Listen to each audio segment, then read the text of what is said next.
Along with the rest of the country, Tripura successfully observed National Immunization Day on Sunday by launching a massive statewide Pulse Polio immunization campaign aimed at securing a polio-free future for children.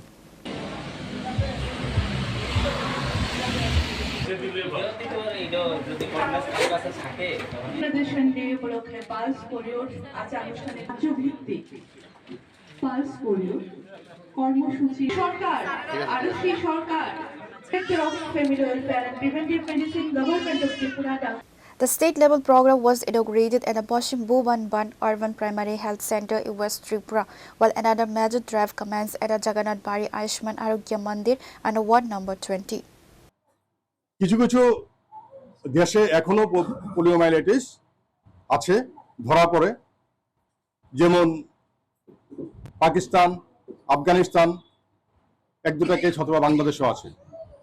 তো এগুলির কথা মাথায় রেখে এবং আমাদের ভারতবর্ষের প্রত্যেকটি শিশুকে পোলিও মুক্ত করার লক্ষ্যে আবার প্রতি বছরে না আমরা এই national immunization day 2026 for poliomyelitis for polio আমরা লঞ্চ করছি আজকে এখান থেকে। আর পোলিও যে হয় সেটা হয় কন্টামিনেটেড ফুড অথবা কন্টামিনেটেড ওয়াটার, অথবা যদি কোনো ব্যক্তির কোনো বাচ্চার যদি পোলিও আক্রান্ত হয় ওর স্টুল থেকে, ইনফেক্টেড স্টুল থেকে হয়। তো আমাদের এই বছরে as per the official data আমাদের total target 2026 for the national immunization day polio 3,34,038 এবং টোটাল বুথ আমাদের আছে 3,340। প্রতিবারই ভোটা পোলিও টিকা চলুন আমরা প্রত্যেকে মিলে